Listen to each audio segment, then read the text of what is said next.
apóstol Juan no menciona el nombre de quién es esta elegida, incluso más adelante habla de otra elegida, el que no menciona el nombre es porque deja abierto a, que puede ser cualquier hermana. Juan, por supuesto, sabe a quién le está escribiendo. Él sabe cuál es la hermana a la que se refiere, sabe a quién va dirigida la carta, por supuesto que envía la carta de manera personal, y esta carta llega a la hermana que es la elegida, a la que se refiere el apóstol Juan.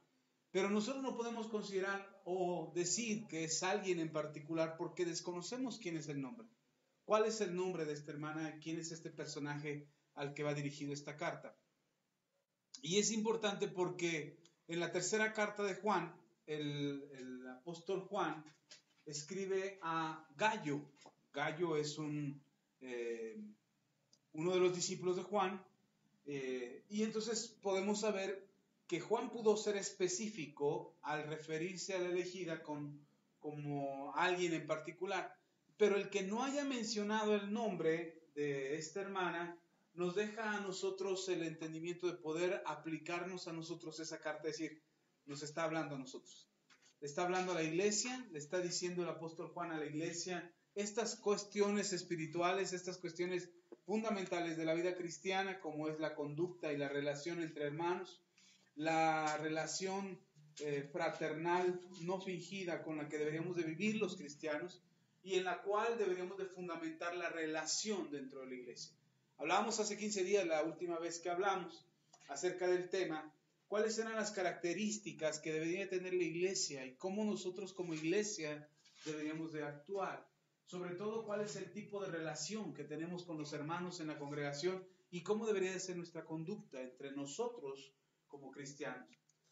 Ahora bien, si nosotros pudiéramos tomar solo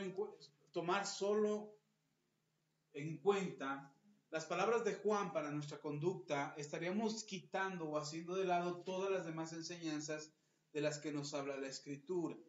El apóstol Juan hace mención de algunas cosas que son importantes, comenta las cosas que son importantes, pero refiere a actitudes particulares, es decir, generaliza, habla de un aspecto muy general, pero se va a cosas que son fundamentales para la iglesia saber. La iglesia tiene que saber esto. Y entre las cosas que tenemos que saber es la relación que debemos de tener como hermanos, cuál es la actitud que deberíamos de tener unos con otros, pero también el apóstol Juan hace mención de las cosas bajo las cuales corremos peligro como iglesia. La iglesia corre peligro. La iglesia está jugando una carrera o está en una carrera en la que tenemos que llegar a la meta. Nuestro propósito es llegar a la meta. Y ojalá fuera una carrera sencilla como cuando ibas en la primaria que te ponían a competir uno con otro y que te echaban a correr y órale, córrele, y era a ver quién llegaba, ¿no? El asunto era llegar. No había muchas reglas en esa carrera de la primaria. No había muchas reglas más que dónde era la salida y dónde era la meta. Cómo corrieras, pues era lo de menos. Entonces había una corredera de chamacos. Pero conforme tú te adentras en el atletismo, te das cuenta que la carrera tiene reglas, que tienes que esforzarte, que tienes que respetar las reglas, mantener tu carril, salir hasta que se te da la voz de salida, en fin, todas las reglas que implican una competencia. Pero nuestra regla ni siquiera es como una carrera de competencia.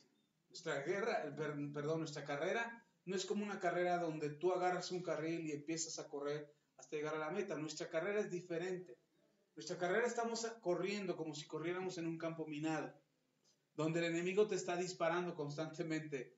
O sea, tú vas atravesando, te dicen, esta es la pista, córrele. Llega del otro lado. Hay reglas, por supuesto, que tienes que respetar, pero hay un enemigo que te quiere destruir. Esa es la carrera que nosotros tenemos por delante.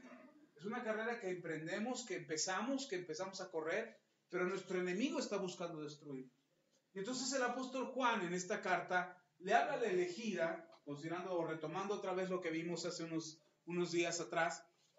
La elegida es la iglesia, nosotros somos la elegida, la que el Señor escogió para fundamentar en nosotros su palabra, para poner en nosotros la convicción y la certeza de cuál es el camino por el que debemos de andar, pero también para vivir y tener una vida de acuerdo a su voluntad. Y entonces en esta carrera que tenemos por delante, de la que habla el apóstol Pablo en una de sus cartas a Timoteo, que tenemos una carrera por delante y que tenemos que correr. El apóstol Pablo explica, dice, aquel que corre no puede ser digno de la corona si no corre rectamente, justamente, si no corre limpiamente. Es decir, si no corre de manera correcta sin hacer trampas. El cristiano tiene que aprender que la carrera que tiene por delante es una carrera sin atajos. O sea, no puedo hacer el atajo de que, ay, ¿sabe qué lado que tengo que llegar? Le corto camino por otro lado y llego primero antes que todos. No, porque no se trata de llegar primero, se trata de llegar. Se trata de correr esta carrera con integridad, donde podamos correr limpiamente. Y el apóstol Pablo explica que aquel que corre la carrera se prepara para la carrera. Hoy están celebrándose los Juegos Olímpicos de Invierno, unos Juegos Olímpicos complicados porque están compitiendo a menos 20 grados. Las competencias son a esas temperaturas, entonces los competidores están ahí. Y yo creo que si me invitan a competir, me dicen, oye, tienes que ir a competir a los Juegos de Invierno, y me llega la invitación hoy, los Juegos de Invierno son la próxima semana, nos decimos, yo sí voy, así somos los mexicanos, no, ya sí voy, sí compito, sí les gano a todos ahorita. Y llegas allá y a menos 20 grados y empiezas a temblar y ni la pipí, ni siquiera puedes hacer pipí porque se hace hielo la pipí. Entonces, ¿cómo compites? Y la gente está compitiendo ahorita. Y hay gente compitiendo de esas temperaturas y haciendo competencias a esas temperaturas y competencias de esquís y de velocidad y de trineos y de las que quería ver yo que no he podido ver son las de patinaje artístico sobre hielo. Y son competencias que están ahí y que son cada 4 años. Y los competidores se tienen que preparar durante muchos años para poder llegar a una competencia de este tipo. Y más los de invierno, porque no solamente se preparan para la competencia, sino que también se preparan para el clima y para las inclemencias del tiempo. Entonces nosotros queremos correr esta carrera de la fe, o queremos correr como cristianos, y queremos correr y que todo nos salga bonito. Y decir, ya estoy en la carrera, todo me va a salir bien chido. Yo soy Juan Camané y nada me va a pasar y todo va a estar bien bonito. No, tenemos una carrera complicada. Y nuestra carrera es difícil porque hay un enemigo que nos está haciendo la guerra durante la carrera. O sea, ni siquiera se está esperando a que lleguemos a la meta o no nos estorben la salida, sino que durante toda la carrera va a procurar hacernos la vida imposible. Entonces, ese es el tipo de carrera de la que habla Juan a la elegida. Y le dice en su carta, en la segunda carta de Juan, como ya habíamos visto una parte, no me voy a regresar a esa parte, ya la vimos hace unas semanas atrás, pero quiero que demos el siguiente paso. ¿Qué es lo que el apóstol Juan le dice a la elegida? Y vamos a ver acerca de esta competencia, de esta batalla, de esta continua carrera que tenemos que enfrentar, que la elegida tiene que enfrentar, la iglesia tiene que pasar por ella, pero que estamos preparados para eso. Dice la Escritura en segunda carta de Juan, vamos a leer versículo 4 en adelante, dice, mucho me regocijé porque he hallado a algunos de tus hijos andando en la verdad, conforme al mandamiento que recibimos del Padre. Juan, segunda carta de Juan, versículo 4. Dice otra vez, mucho me regocijé porque he hallado a algunos de tus hijos andando en la verdad, conforme al mandamiento que recibimos del Padre. Si algo le dice Juan a la elegida, en el versículo 4 de la segunda carta, le dice, me dio mucho gusto encontrarme a tus hijos, pero más gusto me dio que están caminando conforme a lo que se les enseñó, conforme al mandamiento que les fue dado. Y esto es importante porque tarde que temprano la gente te conoce a ti, pero tarde que temprano conocerán a tus hijos. Y nosotros sabemos, como parte de una familia, sabemos que quizás al principio la gente no te conozca cuando eres el niño pequeño. O sea, cuando eres el hijo de casa, cuando tus papás visitan a alguien y tú ibas ahí como agregado cultural nada más pegado a la mano de mamá y llegabas a la invitación que le hacían a tus papás y tú llegabas de invitado y entonces tú corrías, ibas para allá, para arriba y para abajo y mamá nada más te volteaba a ver, te pelaba los ojos como diciendo, ya quédate quieto, chamaco. Y eras tú, no eras tú el invitado, sino que eras tú parte del invitado.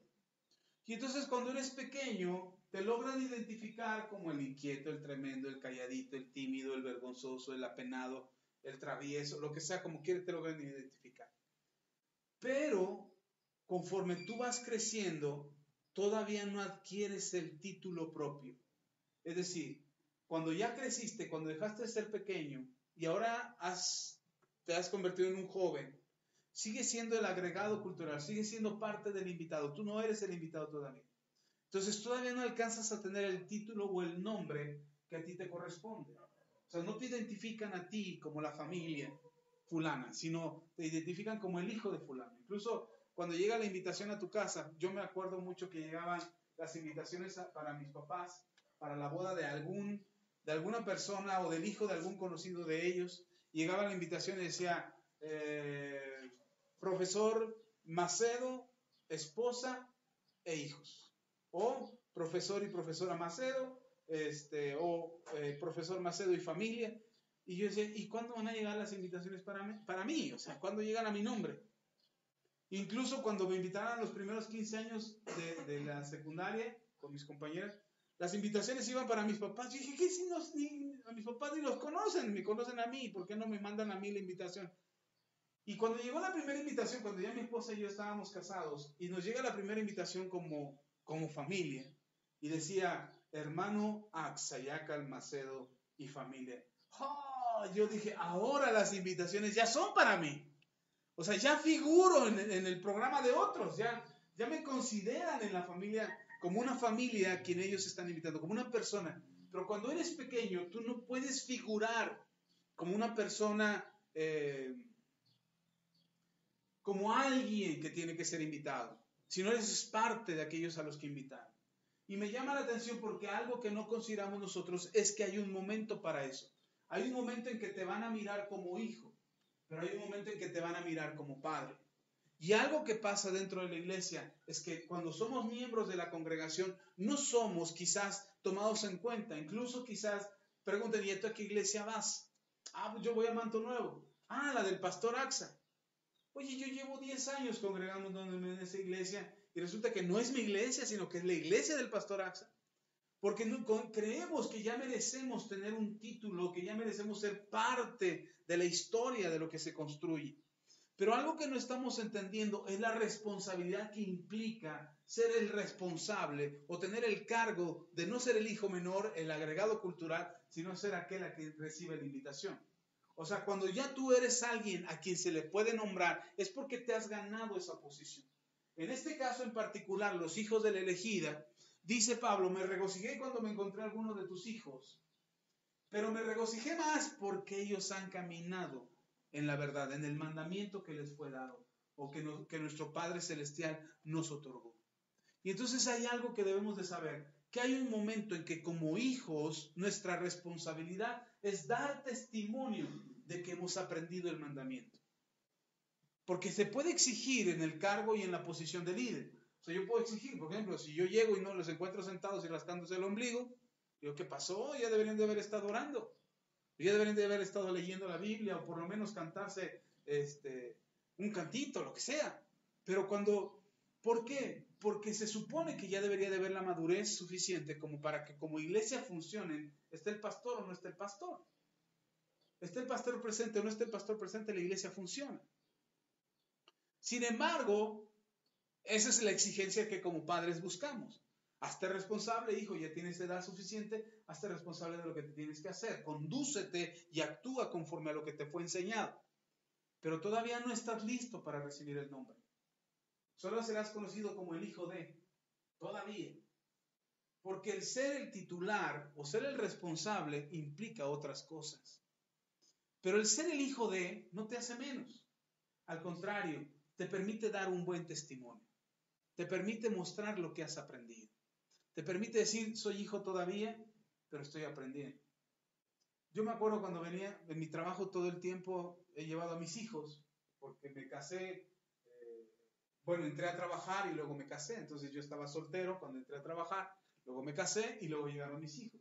Entonces en mi trabajo conocen a mis hijos desde pequeñitos, porque siempre los he llevado a mi trabajo. Entonces salían de la escuela y yo me los llevaba a mi trabajo. Les platicaba hace poquito a ellos que yo ponía unas cajas de cartón que usaba para archivo muerto, me llevaba una cobija a mi oficina, había una cobija de mis hijos en la oficina, entonces ellos llegaban de la escuela, abrían la caja y ahí los acostaba, ponían la colchita y ahí los acostaba y ahí se quedaban un rato, se aburrían y luego ya los sacaba de la caja y ya me los llevaba a la casa.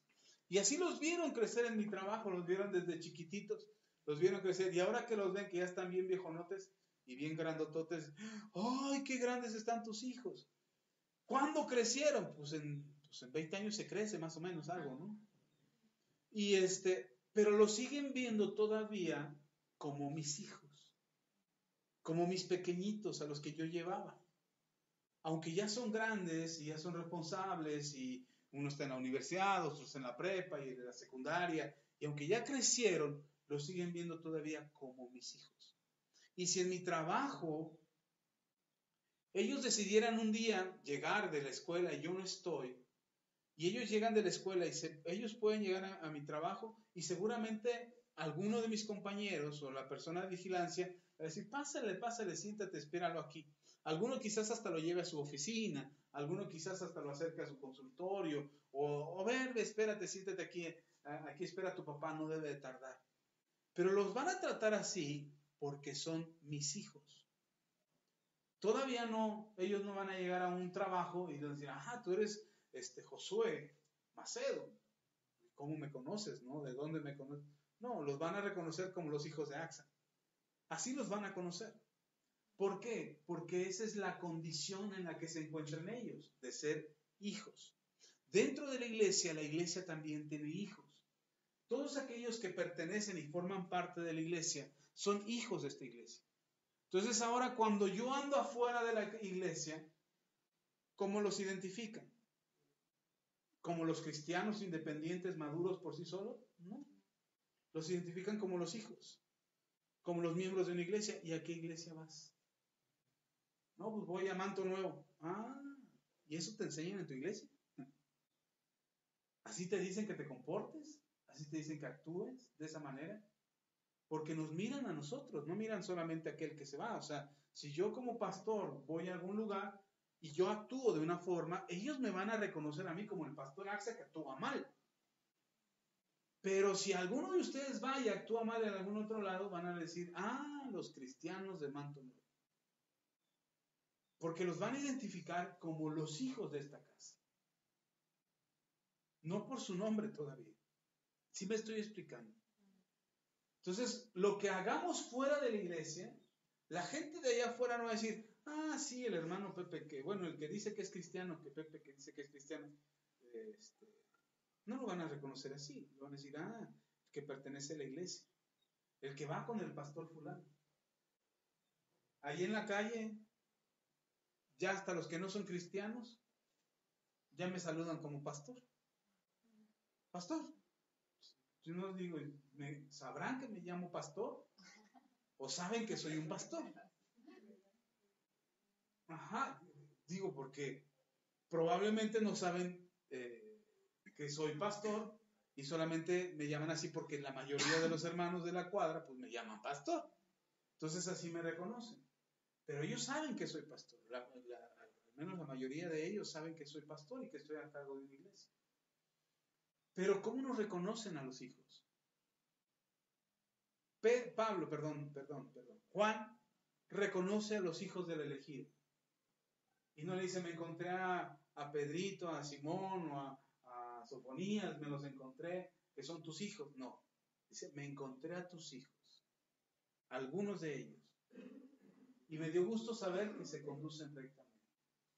No solamente están reconociendo que los hijos son obedientes y que están guardando el mandamiento, sino que están reconociendo que los padres lograron enseñar a los hijos los fundamentos que le ayudan a estos hombres o a estos muchachos a conducirse rectamente. Entonces, nuestra cualidad como hijos o nuestra característica como hijos dentro de la iglesia es que no nos representamos a nosotros mismos, sino que representamos de lo que formamos parte. Cuando la gente allá afuera nos ve, ellos nos identifican como que somos parte de algo. Y eso de lo que somos parte o de lo que formamos parte es a lo que pertenecemos. ¿Sí está conmigo? Ustedes forman parte de esta iglesia y entonces lo que se les enseña en esta iglesia es lo que tendríamos que reflejar allá afuera.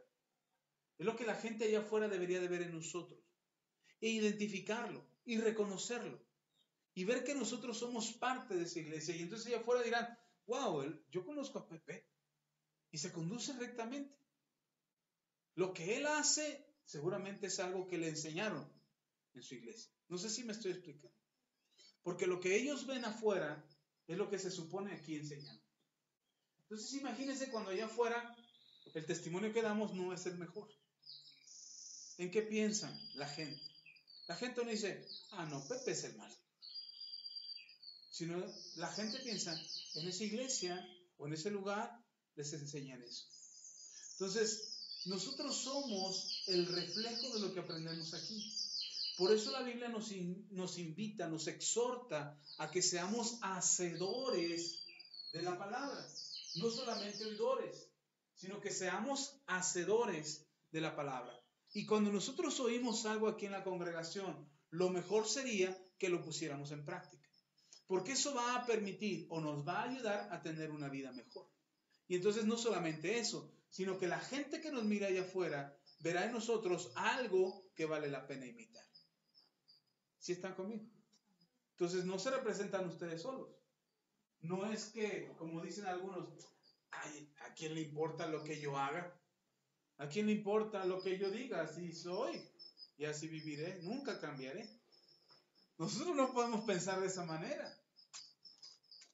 Nosotros somos el reflejo de lo que aprendemos. Amén. Entonces dice Pablo acerca de los hijos de la elegida, me encontré a estos muchachos, me dio gusto saber que se conducen rectamente en base al mandamiento que nuestro Padre les mandó. Dice el versículo 5, y ahora te ruego, Señora, no como escribiéndote un nuevo mandamiento, sino el que hemos tenido desde el principio, que nos amemos unos a otros. Y eso es para toda la iglesia. Dice, ahora te ruego, Señora, a la elegida, que guardemos este mandamiento. No es que sea un nuevo mandamiento, de hecho es el mismo, dice Juan, confirmando que lo mismo que habían aprendido y es lo mismo que están enseñando. Dice, te pido que guardemos este mandamiento. Y me gusta que Juan se incluye. No le dice guarden, obedezcan. No, dice guardemos este mandamiento. ¿Cuál mandamiento? El amarnos unos a otros. Y esa es la parte complicada para la iglesia. Porque no hemos aprendido a amarnos como debíamos. Y amarnos no es decir, ay, te amo, hermano. No, eso no es amar. O, ay, siento que los amo. Eso tampoco es amar. Amarnos es tener la disposición de cuidarnos, de protegernos, de enseñarnos a guardar los mandamientos, a protegernos, a seguir la palabra del Señor. Sin perder Juan, porque vamos a regresar ahí para continuar. Pero vaya a 1 Corintios.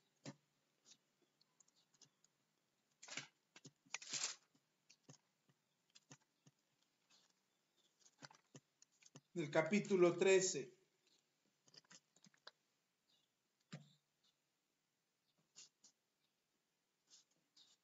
El apóstol Juan dice que tenemos que amarnos unos a otros. Y pareciera que amarse es sencillo, pero en realidad no es tan fácil como parece. Y no es tan fácil no porque sea difícil, sino porque a nosotros nos cuesta trabajo amar. Porque no hemos aprendido a amar, no sabemos cómo hacerlo. Y entonces hay algo que es importante, porque dentro de la iglesia se hacen muchas cosas o se practican muchas cosas que son importantes, pero no es lo más importante. Hay cosas que hacemos dentro de la iglesia como orar, como hablar en lenguas, como orar por los enfermos, como ser generosos con la gente de afuera. Son cosas que tenemos que hacer, pero nada de eso sirve si no lo hacemos por las razones correctas. O sea, de nada sirve ayudar al prójimo si no lo hago por las razones correctas. De nada sirve que yo ore por los enfermos o que aquí oremos por los enfermos y los enfermos sanen si no lo hacemos por las razones correctas. De nada sirve que yo me disponga a morir por causa del evangelio si no lo hago por las razones correctas. O sea, de nada sirve lo que yo haga si no está fundamentado en lo correcto, y lo correcto es el amor.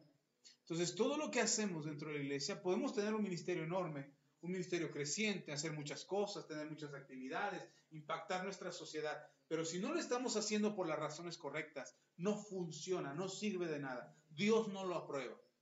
Aunque tengamos mucho éxito, y aunque la gente reconozca el éxito que pudiéramos tener como ministerio, si Dios no lo aprueba, de nada sirve. Lo podrá aprobar el mundo, la gente podrá aplaudirnos, ponernos un monumento, ¿no? Ponernos un monumento en honor a la gran labor social que hacemos. Pero si Dios no lo aprueba, por más monumentos que tengamos en la tierra a favor nuestro por nuestra gran labor, de nada sirve. Por eso el apóstol Juan dice que hay un mandamiento que tenemos, al que tenemos que volver, al que tenemos que regresar. ¿Cuál es este mandamiento? El de amarnos unos a otros. Ahora vamos a ver ahí en 1 Corintios 13 cuál es la importancia de amarnos. Dice el apóstol Pablo, ahora es Pablo quien escribe aquí en Corintios y dice: si yo hablase lenguas humanas y angélicas y no tengo amor, vengo a ser como metal que resuena o címbalo que retiñe.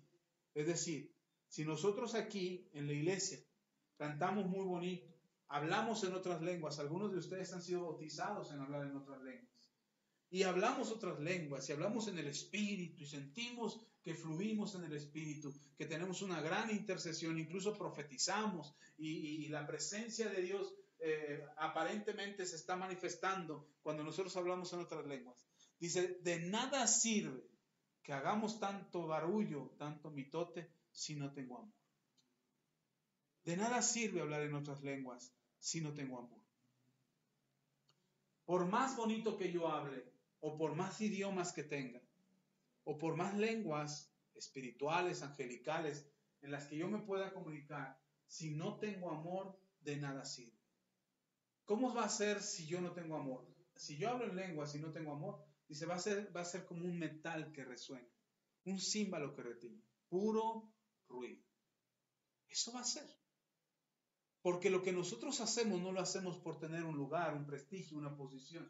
No es para lucirnos y decir, ya habla en lenguas, wow, qué tremendo, es bien espiritual. Porque no es eso lo que nos hace espiritual, es la conducta del corazón.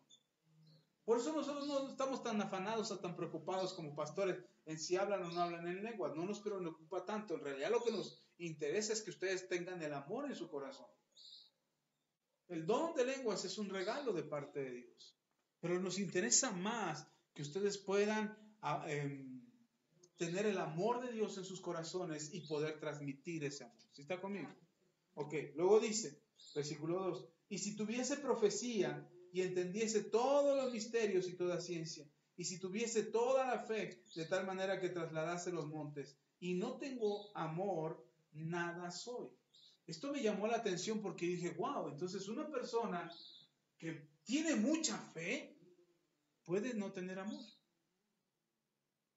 O sea, puede haber alguien que tenga tanta fe que mueva montañas, que haga milagros, que levante muertos, que resucite muertos, que levante paralíticos, que haga sanar a los enfermos. Puede haber alguien que tenga tanta fe como para que lo sobrenatural de Dios esté obrando en la vida de esa persona. Pero puede que esa misma persona no tenga nada de amor.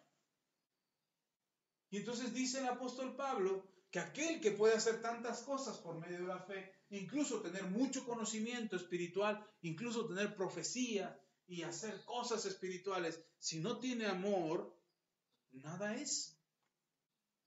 Dice Pablo, nada soy. ¿Qué es nada soy? No soy nada. De nada sirve hacer todo lo que pudiéramos hacer si no tengo amor. No es nuestro afán estar buscando los milagros. Dijimos que este año 2018 sería un año de milagros. Y si nosotros estamos afanados, es que queremos milagros, que Dios haga milagros, tenemos la fe para los milagros, que muevan las montañas, que sanen los enfermos. Pero no tengo amor, dice Pablo, nada soy. Y cuando nada somos, no tenemos ni la más mínima importancia en esta sociedad. Para un hebreo, el no ser nadie tenía peso. De hecho, desde pequeños se les enseñaba que no era nadie. No era nadie, hasta los 12 años. Un niño, nosotros estamos preocupados por los niños. Ay, que el mijito, ay, que el niñito, ay, que la niñita, que hay que ayudarlas a crecer, que desarrolle. Para el hebreo, no. Si un niño duraba hasta los 12 años, ya se había salvado. Ya era ganancia. De hecho, entre los griegos antiguos, los niños eran como los perritos. Ahí los tenían, ahí andaban. Si sobrevivían, ya los empezaban a considerar para ser parte de su sociedad. Si no, ni caso les hacían. Por eso había mucha mortandad entre los pequeños. Y era a los 12 años que los empezaban a tomar en cuenta porque ya eran casaderos. Las niñas a los 12 años ya eran posibilidad de matrimonio. Los niños ya podían ser tomados en matrimonio a los 12 años. Y entre los hebreos, un niño de 2 años no era necesariamente que se fuera a casar a los 12, pero no era tomado en cuenta hasta los 12. Y después de los 12 eran parte de la sociedad hasta los 30.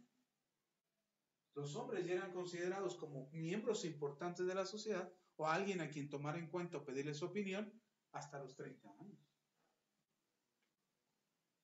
¿Sí está conmigo? Entonces, cuando nosotros pensamos, pero este es el punto. Entonces, cuando alguien no es nadie, daba lo mismo si estaba o no estaba. Y si yo no tengo amor, aunque tenga todos los dones extraordinarios, si no tengo amor, da lo mismo si estoy o no estoy. O sea, a lo mejor tú tienes dones que Dios quiere usar para hacer milagros y cosas sobrenaturales, pero no tienes amor, entonces da lo mismo si estás o no estás. Es como si este hubiera venido o no. Si vino, está bien. Si no vino, pues igual. ¿Se acuerdan cuando no lo teníamos?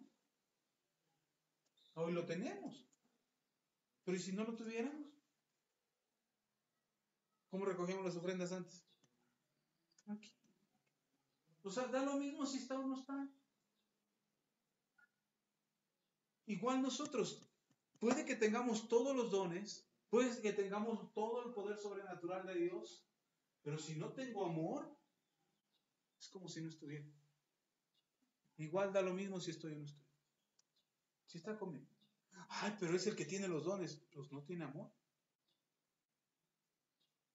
¿Y cómo podría ser una diferencia? Porque si tú no tienes amor, no te importa, no te involucras, no te interesas. Oye, hermano, que aquel está enfermo, pues que se muera. No, espérese, pues si es el hermano fulano.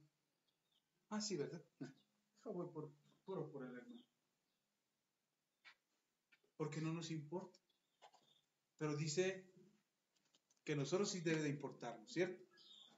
Y luego dice, versículo 3, y si repartiese todos mis bienes para dar de comer a los pobres, y entregase mi cuerpo para ser quemado, y no tengo amor, de nada me sirve. Es que hay que dar generosamente, hay que ofrendar, hay que traer al altar. Sí, de nada sirve todo lo que traemos si no lo hacemos con amor. De nada sirve, no importa cuánto demos. Por eso el Señor Jesús en una ocasión se va y se sienta junto al lugar, al alfolí de las ofrendas, va y se sienta ahí y está viendo cómo la gente venía y dejaba su ofrenda. Y el Señor Jesús sentado ahí, mirando, observando cómo todos traían su ofrenda. Y está mirando al Señor Jesús y veía cómo los ricos llegaban y sacaban la cartera y soltaban el fajo de dinero. Y el Señor Jesús los observaba y los observaba. Y de repente se acerca una viejecita que traía 2 moneditas. Y la viejecita da gracias y las deposita. Y entonces el Señor Jesús aprovecha el momento. Había visto a mucha gente dar ofrendas. Y los discípulos seguramente veían a Jesús como diciendo, ¿y este qué está viendo, no? ¿Qué está viendo Jesús de los que dan ofrenda? Y entonces el Señor Jesús aprovecha el momento cuando la viejecita da las 2 monedas y les llama, vengan, vengan, vengan. Y ahí van, ¿qué pasó, maestro? ¿Vieron la ofrenda de la viuda? Sí, la vimos. ¿Y vieron las ofrendas de los otros hombres ricos que traían el fajo de dinero y lo soltaban en la... Sí, también lo vi. ¿Quién dio más? ¿Quién de ellos dio más? Y no, pues los ricos, porque daban todo lo que les sobraba. Sí, daban todo lo que les sobraba.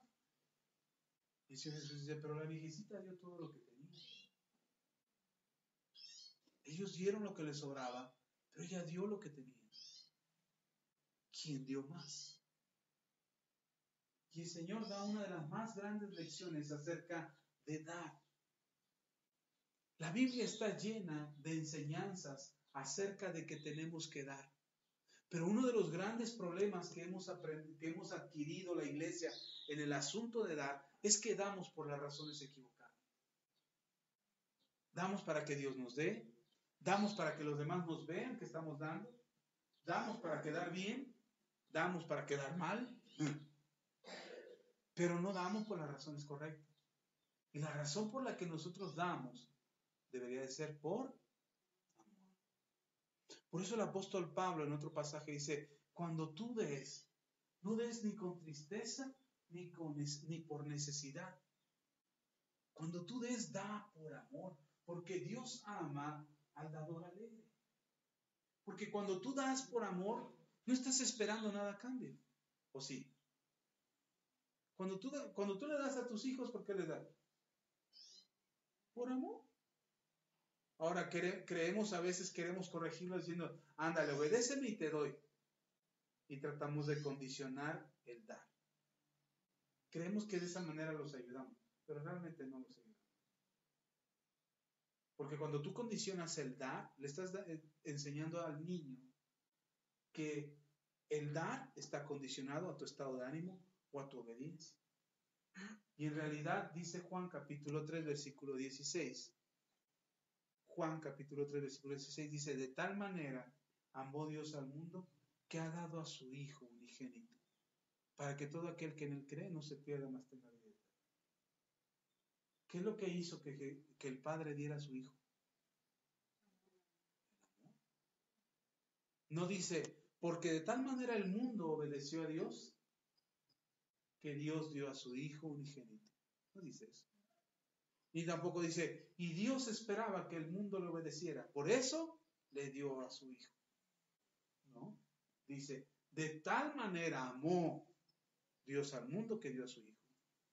Esa es la manera de dar. Ok, estamos hablando del amor, de este mandamiento que el apóstol Juan le dice a la elegida, que debemos de tener, el poder amarnos unos a otros.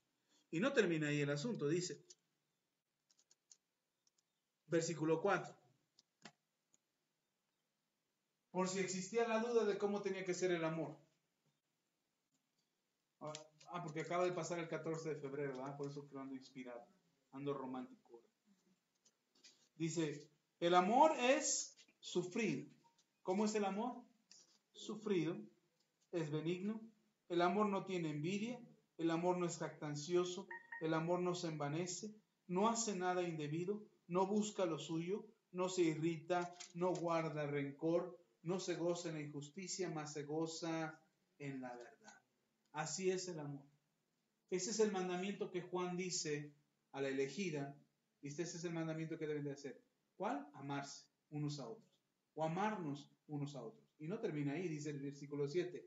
El amor todo lo sufre, el amor todo lo cree, el amor todo lo espera, el amor todo lo soporta. El amor nunca deja de ser. ¿El amor qué? Ahora con el 14 de febrero surgieron los enamorados que se decían, ay, te amo, te amo, te amo. Y también surgieron los decepcionados del amor que decían, el amor no existe, el amor se acaba, el amor es traición y dolor y sufrimiento. No, surgieron un montón de inspirados. Pero dice aquí que el amor nunca deja de ser. Y quiero llevarles a Juan otra vez, pero ahora a su primera carta. Ahí donde estamos, pero ahora en su primera carta.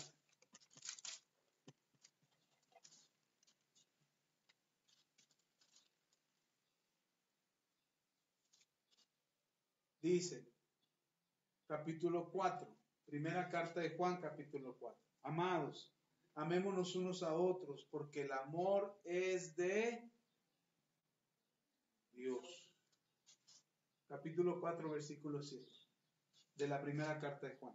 Dice, amados, otra vez, amémonos unos a otros, porque el amor es de Dios.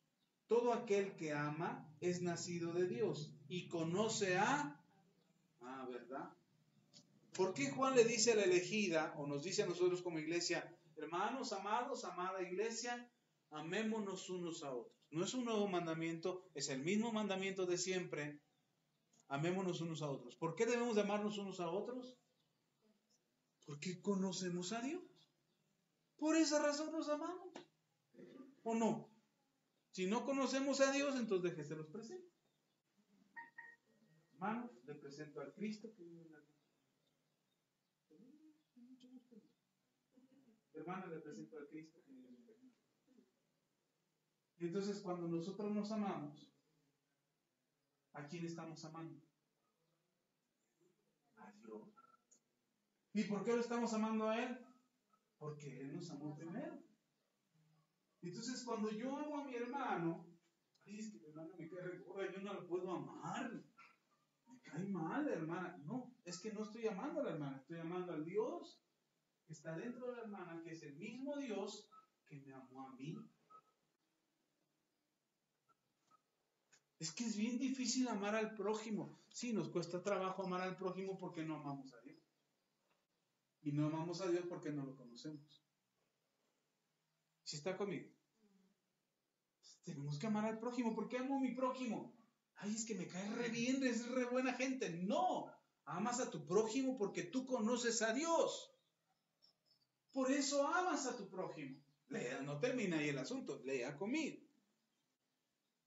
La segunda parte del versículo 7, todo aquel que ama es nacido de Dios y conoce a Dios. Entonces yo puedo amar porque conozco a Dios, pero además porque he nacido de nuevo. Y cuando yo he nacido de nuevo, las cosas viejas pasaron y aquí todas son hechas nuevas.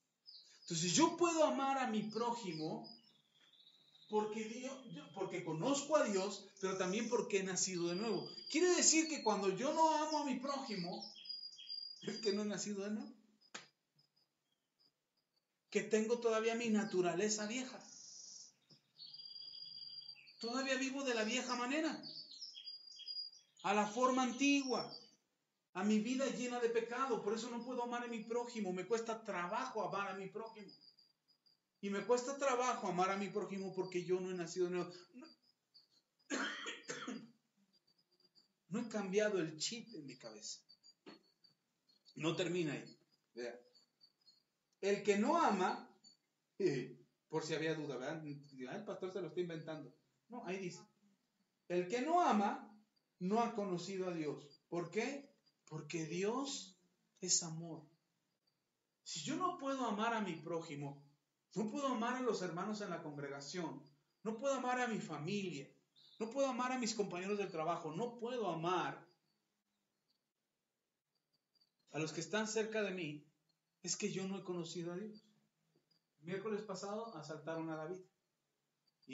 Él iba para la iglesia, iba para la oración a las 7 de la mañana, lo dejamos ahí cerca de la iglesia y nos lo asaltaron, nos lo encañonaron con pistola y lo amenazaron y le quitaron su celular. Gracias a Dios solo fue eso.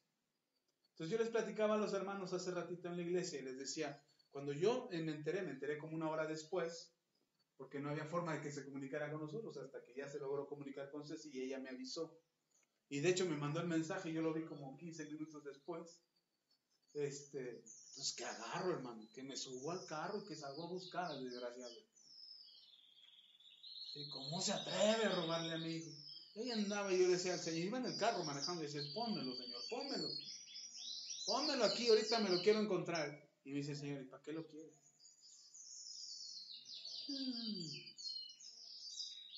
Para perdonarlo, llorar por él, Señor.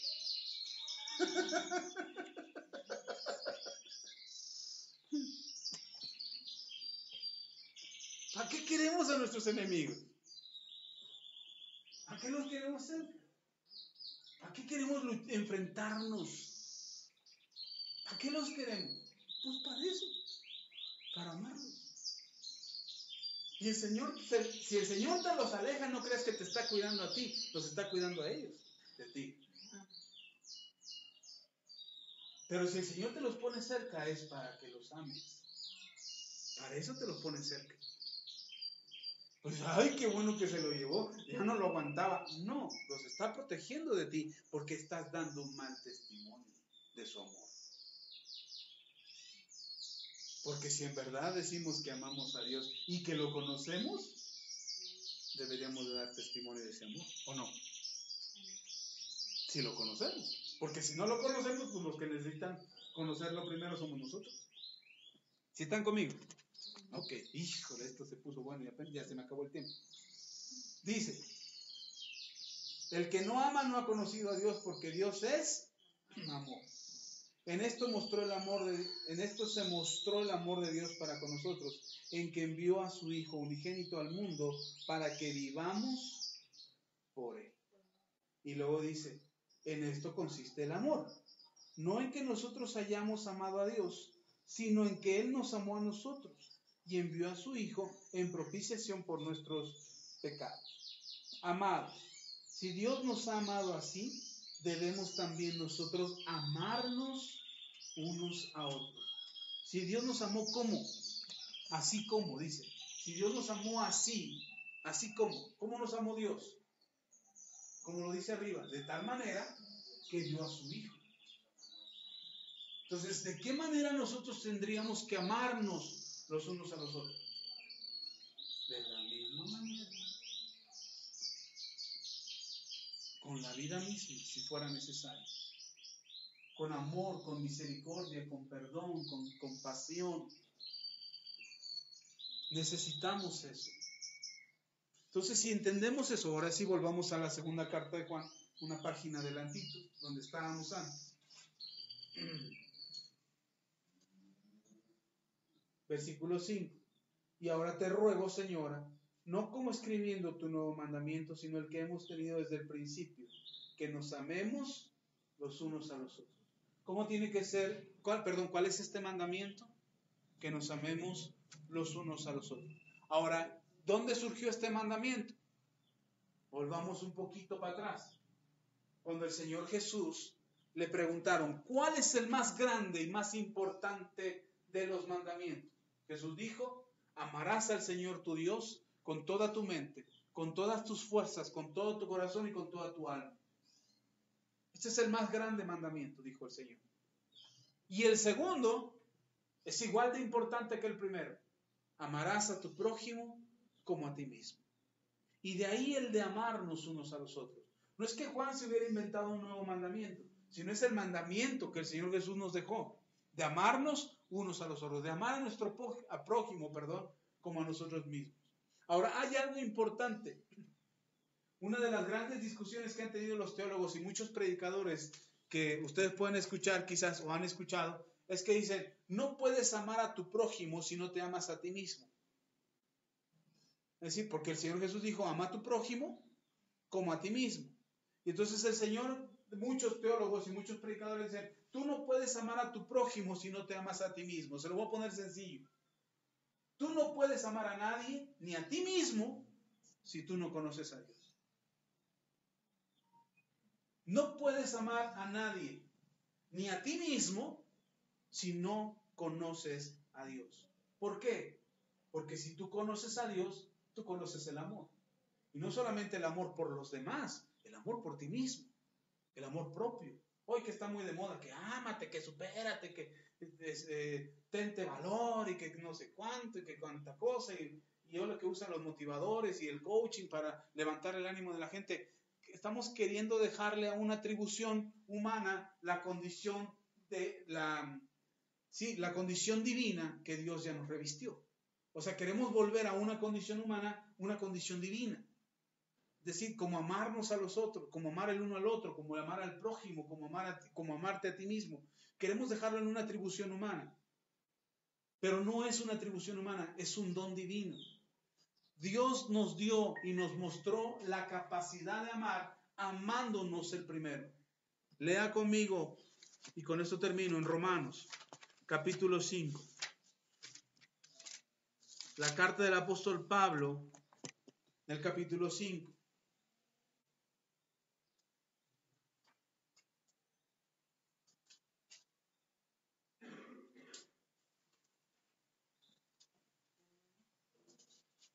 Romanos capítulo 5. Vamos a leer a partir del versículo 6. Romanos 5, versículo 6 dice, porque Cristo, cuando aún éramos débiles, a su tiempo murió por los impíos. ¿Cuándo? Cuando éramos santos, cuando ya veníamos a la iglesia, cuando ya nos portábamos bien, cuando ya no fallábamos. ¿Cuándo dice? Cuando aún éramos débiles, a su tiempo murió por los impíos. Ciertamente, dice el apóstol Pablo, ciertamente apenas morirá alguno por un justo. Con todo, pudiera ser que alguno osara morir por el bueno. Mas Dios muestra su amor para con nosotros en que siendo aún pecadores, Cristo murió por nosotros. Pues mucho más, estando ya justificados en su sangre, por él seremos salvos de la ira. Porque si siendo enemigos fuiste reconciliados con Dios por la muerte de su Hijo, mucho más, estando reconciliados, seremos salvos por su vida. Y no solo esto, sino que también nos gloriamos en Dios por el Señor nuestro Jesucristo, por quien hemos recibido ahora la reconciliación. ¿Cómo es que nosotros somos restaurados? ¿Porque lo merecíamos? No, sino que Él nos amó sin merecer su amor. Entonces nosotros, ¿por qué condicionamos nuestro amor? Porque no conocemos a Dios, porque no conocemos su amor, porque Él no condiciona el cuánto nos ama. Él nos dice, ay, te portaste bien, te amo. Ah, ¿y fuiste a la iglesia el domingo? Ay, mi niño lindo, qué bonita, cuánto lo quiero ahí. No hace eso el Señor, sí. Pero de todas maneras te ama. Él no condiciona su amor. ¿Por qué nosotros sí condicionaríamos nuestro amor? ¿Por qué nosotros sí veríamos a quién amamos y a quién no amamos? ¿Quién se merece el amor de Dios y quién no? ¿Por qué determinar en nuestro corazón que podemos amar a unos y a otros no? Por eso la carta de Juan a la elegida, para nosotros, para la iglesia, para Manto Nuevo, para ustedes y para mí es, ama a tu prójimo. Amémonos los unos a los otros. Pero no se lo merece, pastor, no está preguntando si se lo merece. Y si yo no puedo amar, es porque no he conocido a Dios. Porque aquel que conoce a Dios, conoce el amor. Porque Dios es amor. ¿Está conmigo? Ok, vamos a orar. Póngase de pie. Y nos quedamos todavía en la segunda parte apenas. Nos quedamos en la segunda parte apenas acerca del amor de Dios, de la iglesia, de la elegida. Todavía nos falta entrar a la parte escabrosa, pero Dios nos ama. Amén. Y yo quiero que se vaya con eso en su corazón, de que Dios te ama y te amó tanto, de tal manera te ha amado, que podemos encontrar nosotros ese amor en Dios para poder amar a nuestro prójimo. Y más en la iglesia. Amén. Vamos a orar. Padre, te damos gracias, te damos la gloria, la honra y la alabanza. Agradecemos tu fidelidad. Agradecemos, Señor, que tú nos has amado primero. Porque sin merecerlo, Señor, has mostrado tu amor hacia nosotros. Cuando no estábamos listos, cuando estábamos débiles, cuando todavía éramos inciertos en nuestro corazón y en nuestro sentir, tú nos amaste, aún a pesar de nuestro corazón y de nuestro sentir, tú mostraste tu amor para con nosotros. Hoy te pedimos, Padre, en el nombre poderoso de Cristo Jesús, que nos ayudes a mirar más allá de lo que nuestros ojos ven, que nos ayudes a contemplar tu grandeza, tu amor y tu misericordia. Ven, bendito Dios, y ayúdanos a entender los principios que rigen el mundo espiritual para que nosotros actuemos y nos conduzcamos conforme a tu palabra. Bendito seas por siempre, en el nombre poderoso de Jesús. Llénanos de tu gracia y de tu amor y permite que podamos encontrar en ti la fuerza que necesitamos. Gracias, la gloria, la honra y la alabanza. En el nombre de Jesús. Amén. Vamos a orar por su ofrenda. Si usted tiene algo que dar al Señor, de con alegría.